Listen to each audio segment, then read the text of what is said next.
How would you like a 15% discount to my daily email, the stack of stuff, the show notes, discounts to the conference, all of that? All you need to do is text the word show to 33777. You'll get the annual subscription with a 15% discount to my daily email. You'll get the stack of stuff, the links to the show notes, discounts to the conference, and so much more. All you have to do is text the word show, SHOW, to 33777. Text show to 33777.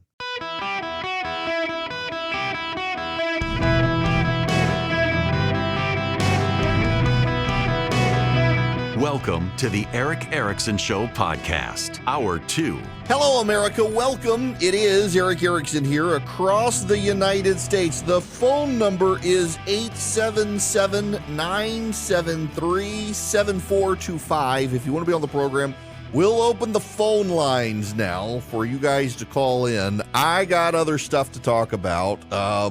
Actually, some rather interesting stories that are starting to percolate out there.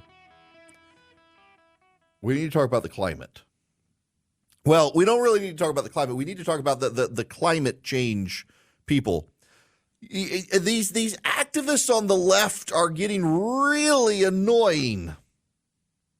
They glue themselves to works of art and deface works of art because they want attention for the climate. They glue themselves to streets. You know that the Hamas supporters are doing this now too. Over Christmas, they tried to blockade access to Los Angeles International and JFK in New York, disrupting people's travel plans. Really, the way to make people sympathetic to a group of terrorists is to terrorize people. Yes, geniuses.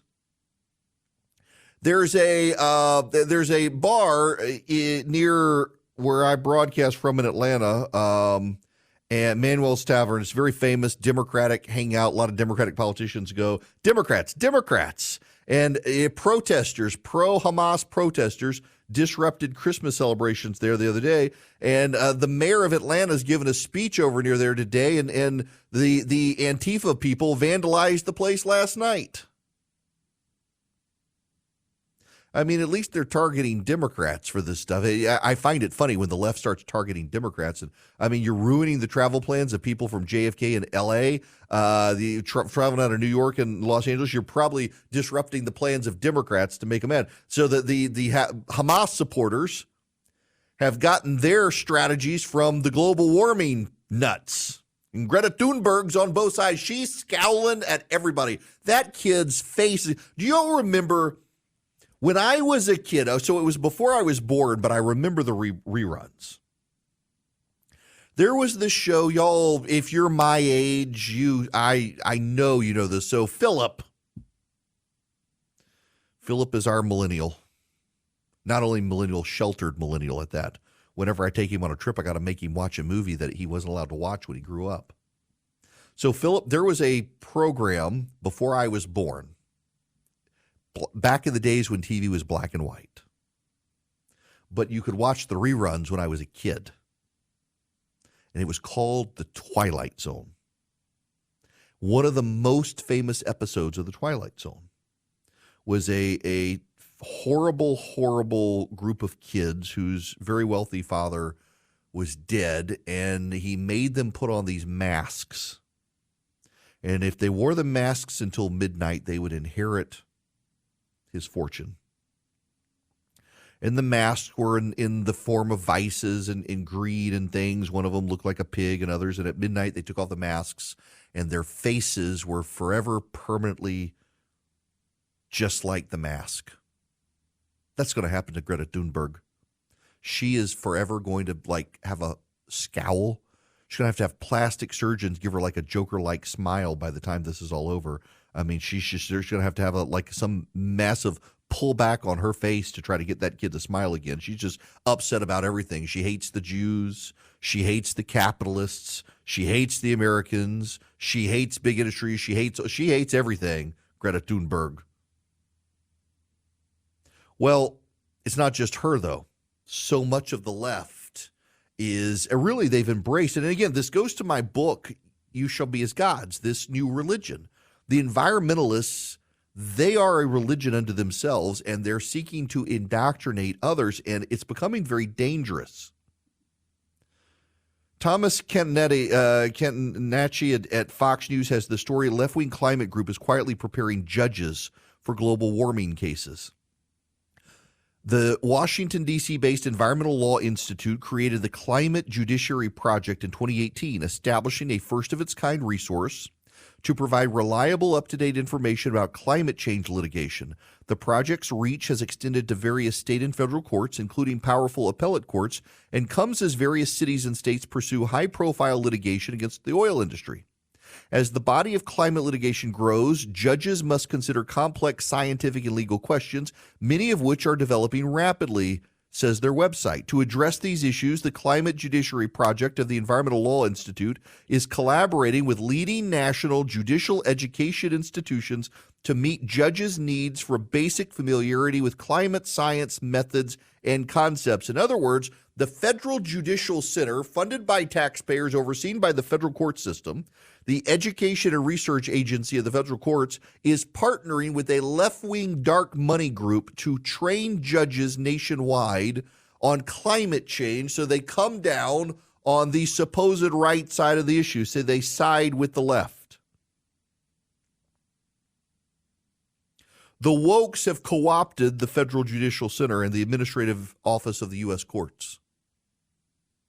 And by the way, it's not just on this issue. It's on trans issues and other things. They are trying to steer federal judges towards the left with education. Now, they can only do so much with conservative-appointed judges. But law clerks and others, they're getting their educational training from this Federal Judicial Education Center. And the Federal Judicial Education Center is being trained by far-left activists funded by far-left environmental causes to be able to indoctrinate. And it's not just them. The Free Beacon has this. The Associated Press's latest foreign donor wants to transform journalists into community activists on climate change. The KR Foundation, a Danish nonprofit that seeks the rapid phase-out of fossil fuels, gave the equivalent of $300,000 to the Associated Press in December of 2022. Though the AP says it is committed to the highest practical degree of transparency regarding its backers, the news outlet added the KR Foundation to its list of current philanthropic supporters only this past month. It's the latest left-wing charity to fund the Associated Press, which it says it is read by 4 billion people each day. Philanthropies that support packing the Supreme Court, defunding the police, and other left-wing initiatives have contributed millions of dollars to the Associated Press. The KR Foundation sees media outlets as a prime target to push its climate agenda. It funds media outlets to significantly influence the media narrative about climate policy. Its grant to the Associated Press, which extends through December of 2024, is used for the Wire Service's Global Scholars Network. Essentially, they are training reporters to be climate activists, to not tell the facts, but tell a narrative to persuade people, to scare people about the climate. So you've got this multi-track happening with progressive donors. They are training reporters to no longer tell the truth about the climate, but to scare people into believing all aspects of climate change. And now they're training federal judges and law clerks to side with the climate activists. The amount of money being poured in by left-wing donors, and by the way, there's no comparison on the right. You should know this. Conservative donors tend not to be as ideological as progressive donors. This is why the left is able to do these things. Conservative donors, in my experience, and I got a lot of experience dealing with conservative donors, they want a return on investment that's financial. There are some, but few conservative donors who fund things for points on the board. Almost to a person, progressive donors are advancing an ideological mission. And until conservative donors change, you're not going to see the sort of combative mentality that the left is putting into these issues on the right. The climate change, and listen, I'll tell you where I come down on this. I think that the world is changing, the climate is changing, and that climate change is measurable. However, I think a lot of it is natural. We are a little blue ball orbiting through the vast reaches of space, and we are not too far from this giant ball of plasma undergoing a constant nuclear reaction called the sun. We found climate change on other planets, including Mars. It's hard to believe a planet without people is experiencing climate change, and we are too, and yet suddenly we're the ones to blame for it on this planet. When you have 7-8 billion people on a planet in an ecosystem, yes, we can affect the planet. I also think it's adaptable. It's completely adaptable. But the left doesn't want us to adapt because the left actually wants us to give up capitalism. The left wants us to undermine our way of life. The left wants us to regress. And they're using climate change as a backdoor way to sabotage free market economics. They're using climate change as a way to move us to a command and control society where it is the federal government and the governments of the world that collaborate together to set the economic flow of goods. And it's a dangerous, dangerous thing. They're co-opting the environment and using it to cover for what their actual end goal is, which is the regression of humanity into a quasi-Marxist state. Oh, some of you think that sounds nuts. No. All these people, remember, all these environmental activists were funded by the Soviet Union in the 1980s. That's why they were called watermelons, green on the outside, red on the inside. They appear to be environmentalists. They were actually communists, and they used the environment as a way to advance communism, and they're still doing the same thing, even without the Soviet money. Remember, the Chinese are now funding some of these groups.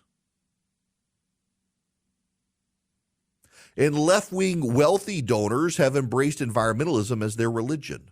They are the gods, and they believe we are the gods, and we can shape the planet.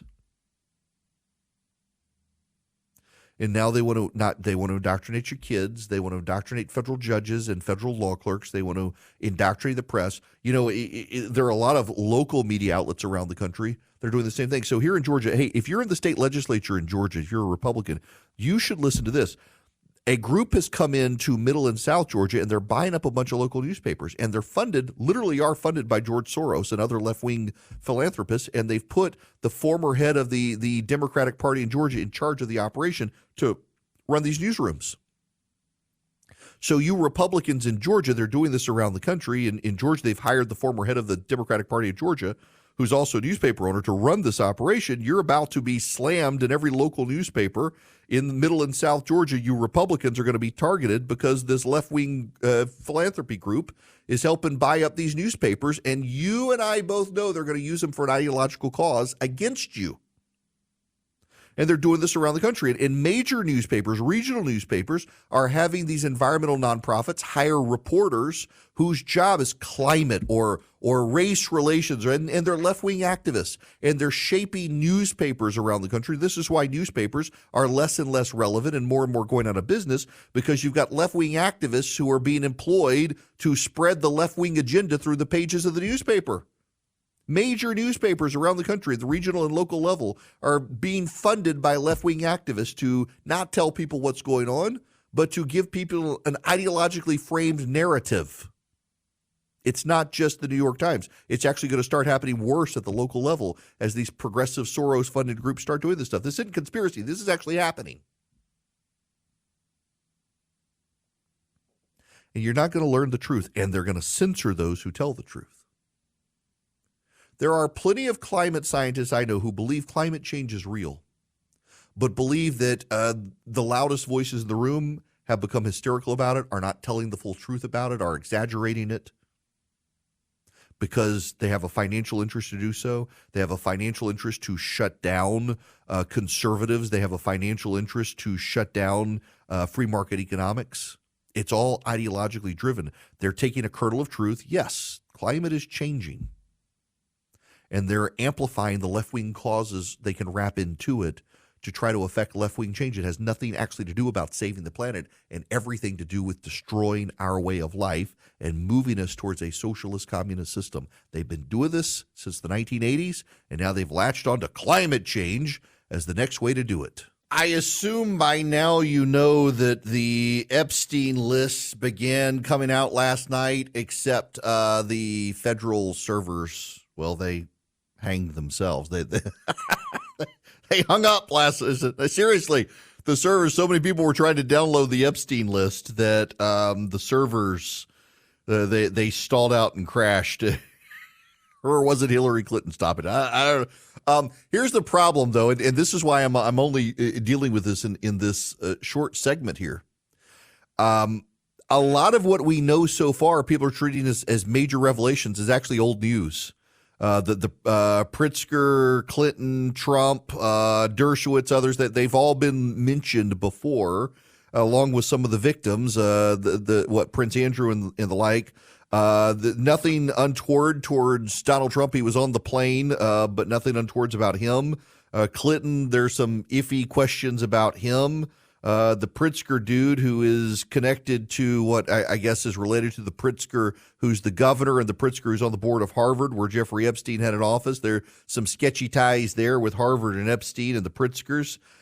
But a lot of this stuff is really old news. We're still waiting for bigger news to come out. And a lot of the names that are coming out aren't actually going to be like traffickers, but people who worked for Jeffrey Epstein, like household staff, maids and butlers, and also the victims. One of the victims is asked not to be revealed. The court is weighing that. But it really was kind of funny to me last night to watch people on social media as some names started leaking out. They're like, oh my gosh, really? It's like, you're referencing news that is about 5 years old, people. But I mean, there's clearly an interest in it. I suspect we're going to find a lot of names that no one even knows who they are, executives, businessmen, and others who are going to be justifiably looked into as to what they were dealing with. But man, that whole Epstein thing, what a creepy, creepy dude. And it's just amazing how like all these really wealthy people will surround themselves with these creepy people. It always amazes me when I encounter like wealthy billionaires who are like donors in the GOP, and they surround themselves oftentimes, not all the times, but oftentimes they surround themselves with people who couldn't get a job in the real world but can sweet talk a billionaire and somehow manage their political. That's a weird world of people. My goodness. Now, speaking of money, I am so delighted to have Old Glory Bank advertising. They're my bank. They actually are my bank, and you can get an account with Old Glory Bank in less than 8 minutes.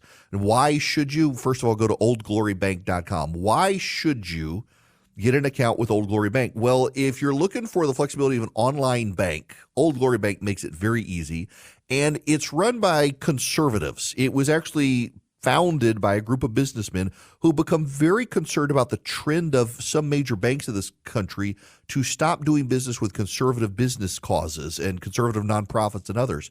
And so they bought a bank in Oklahoma. They've rebranded it as Old Glory. They've got a nationwide footprint. You can get checking and savings. You can get great rates. You can do bill pay. Everything you can do with your bank, you can do with Old Glory.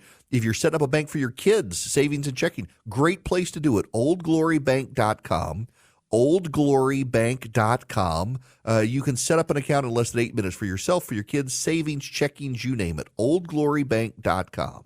Greetings and welcome. It is Eric Erickson here. The phone number is 877-973-7425.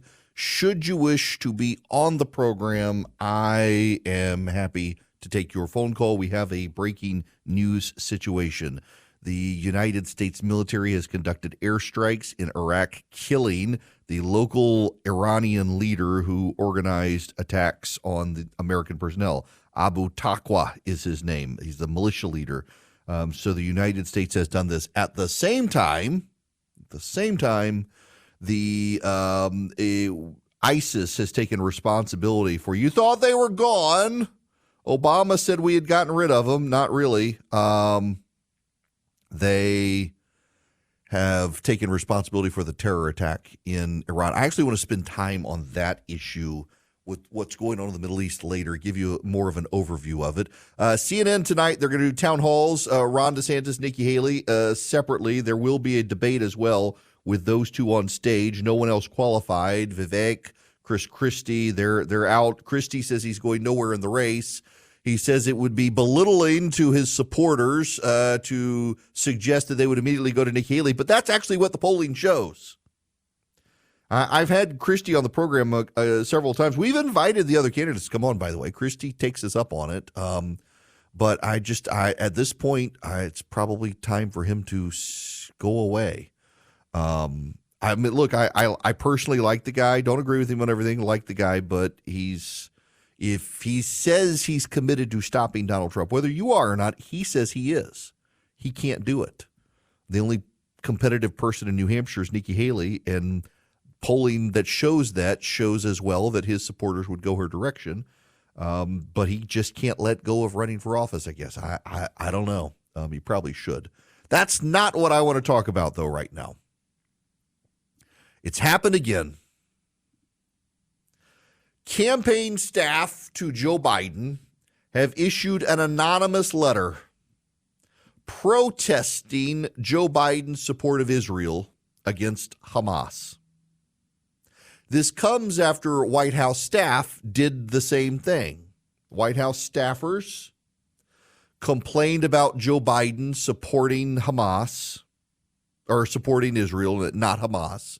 And now they're upset about on the campaign the same thing. Now, you will recall the weird story that this White House staffer letter was organized on a Slack chat where someone jumped into the Slack chat who doesn't appear to be a real person and doesn't appear to have even worked with the White House staff. And yet this woman was able to organize the White House staffers into an anonymous letter.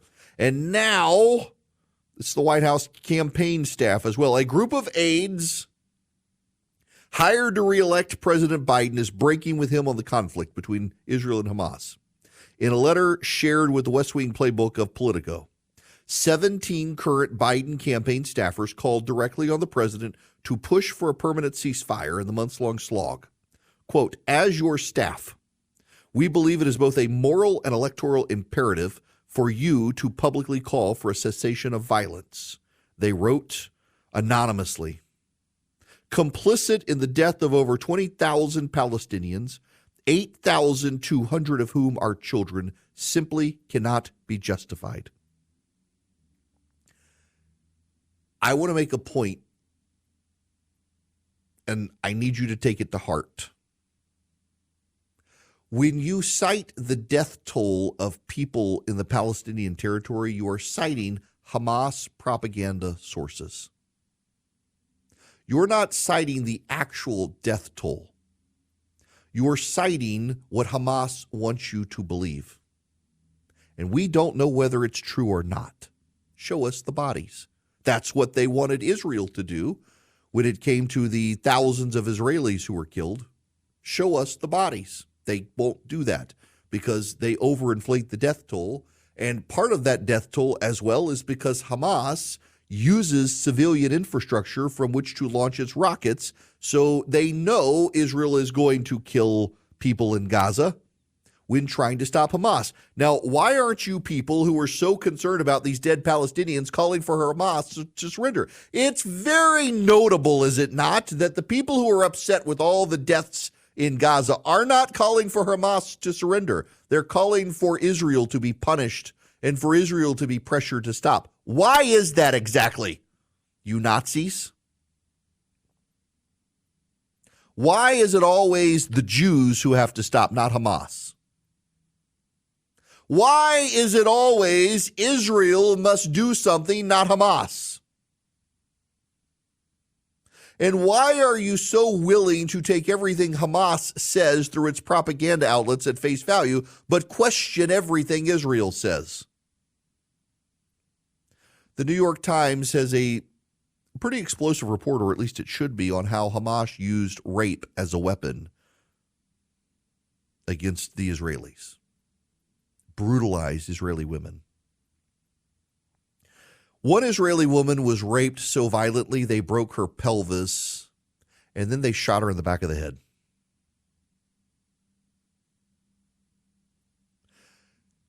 Hamas sympathizers have circulated a rumor that this was all discredited and the New York Times had to withdraw its story. You've probably heard on social media that the New York Times had to walk back much of its reporting. That actually is not true. The New York Times has walked back nothing. They stand by the report. I find it just very telling that loud voices who wish for there to be a ceasefire don't call on Hamas to engage in a ceasefire. They call on Israel to engage in a ceasefire. I find it very telling that it's always the Jews in Israel who must do something, not Hamas. The Anti-Defamation League has some employees. They're mad at Jonathan Greenblatt, the head of the Anti-Defamation League, for calling Hamas monsters, for using dehumanizing language against Hamas. They put children in ovens and turned the ovens on to kill the children. This is documented. This is not made up. And it's notable the number of people who refuse to believe it, the number of people who will not acknowledge it, who demand to see the charred remains of the children inside the ovens in order to believe it. It's the same people who deny the Holocaust. Show me the dead Jews, which you can't do because it's so far removed. Show me them. It's almost like wokeism is designed to obfuscate evil.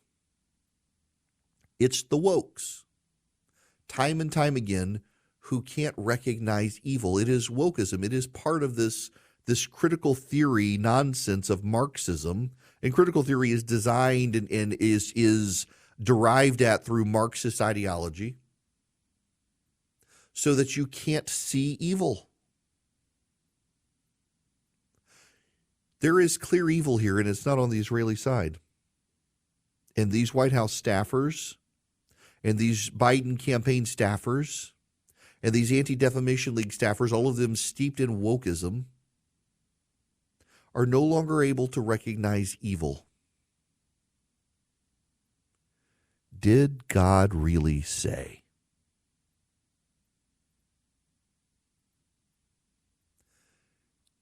This is a dangerous thing that's happening in society.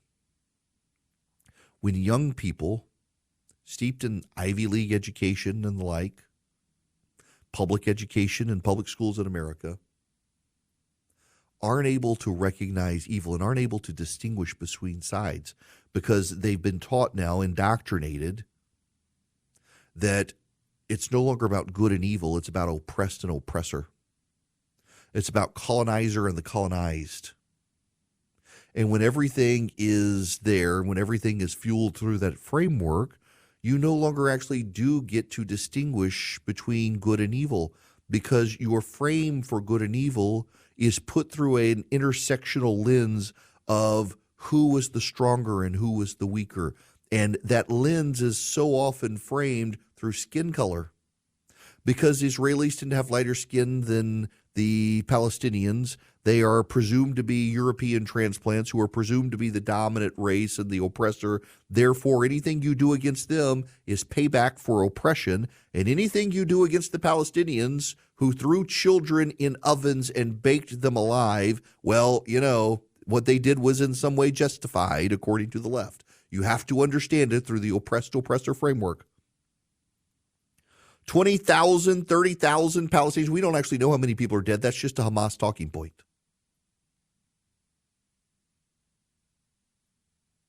I do really, truly, I want you to understand that we don't know how many Palestinians. We know a lot of Palestinians have been killed. And they've been killed because of what Hamas did. They've been killed because Hamas uses their schools and their mosques and their hospitals and their civilian areas in which to launch their terror operations because they know that when Israel responds, Israel will have to take out areas where there will be a civilian death toll. And we note when the people parrot the Hamas talking point about the death toll, they demand that the Israelis take action to stop killing Palestinians as opposed to demanding Hamas stop, demanding Hamas stand down. They can't actually nuance the evil. They can't actually navigate the evil. They can't actually deal with the evil because their brains have been broken. And a lot of them, frankly, are just anti-Semites. They hate the Jews because they hate the Jews. What's remarkable is they've been put in positions inside the Anti-Defamation League where they're upset with the Anti-Defamation League standing with Jews. One of the whole purposes of the ADL is to stand for Jews. And they're upset with Joe Biden from inside his White House and inside his campaign for standing with the Israelis, who did not provoke. We're at a ceasefire with, and we're not expecting an attack from Hamas. If you can't understand that Israel gets the right to defend itself ruthlessly against ruthless killers who use Palestinians as human shields, there's something deeply wrong with you. Every single Palestinian who has been killed, whatever that number is, has died because of what Hamas did, not because of what Israel did. And if you can't acknowledge that simple fact, you probably are an anti-Semite. And I'm not going to convince you, but I am going to ignore you, just as Joe Biden is doing with the anti-Semites on his campaign staff and inside the White House. And the bigger issue for Joe Biden is that he should figure out who these people are and purge them. And you should note, they're not brave enough to give their names. They're not brave enough to tell you who they are, which is why you, like he, should ignore them. All right, I will move on. So I have a kid. She's been accepted to college. She's going to engineering school. And we are a Mac family. Generally, I'm an Apple guy. And I used to be able to build PCs. When I was in high school and college, I'd build PCs. I loved to. It was fun. I wanted a Mac, but I was a PC Windows guy. Well, it's all too advanced for me now, but I've got Vision computers, so I don't have to worry about it. So as my kid heads off to engineering school, they're going to want her to have a PC with AutoCAD and stuff, not a Mac. And we'll be letting Vision build another PC in our house, not just for my one kid. So if you got a kid, you're planning on sending them off to college and you want the best technology, you want Vision computers to build their computers. And here's another reason why. When they get off to college and they need help with their computer, they'll be given a phone number by Vision. 15 seconds or less, Vision will answer the phone and help them with whatever they need on their computer faster than a Google search. So less downtime for you, less downtime for your kid as they're starting their college career, less heartache, less panic, less stress. They'll have Vision on their side. Now, if you're a small businessman and you want the same thing for your company, you've got 100 employees, you got 50 employees, you got 5 employees. Vision can build everyone their laptops and desktops and then be their IT department as well. But here's the thing. You're a small businessman right now and Vision hasn't built your computers, but you need help. Vision can help you for a small annual fee. So you can rely on Vision to help you and your employees. 15 seconds or less, they answer the phone, they answer the question, how do I save this? How do I do this? How do I move a document? How do I use my C drive? How do I set up the printer? How do I set up email? Or something's not working. Vision can take care of it. So you have peace of mind because Vision Computer's on your side. Build a lifetime relationship with them. They're so good. We use them in the Erickson household with my son's gaming PC. We're about to with my daughter as she goes off to college and she needs a PC. VisionComputers.com is the website. VisionComputers.com. But you should call them at 404-COMPUTE. 404-COMPUTE. Tell them I sent you. You get an even better deal. They can build you a laptop or a desktop PC, and then they can be your IT department. They can be your peace of mind keeping you online. VisionComputers.com or 404-COMPUTE. Welcome. It is Eric Erickson. To the phones we go. Terry, you're going to be up next. Welcome to the show. How are you? Hi, I'm doing okay, Eric. What's going on? Yesterday, I was listening to the news. Charlie James was talking about I guess a bill or something they're trying to pass that parents have to get a permission slip signed by their child of 12 years old, younger, or even, I guess, up to the age of 18, to get information on their medical treatment from their doctors.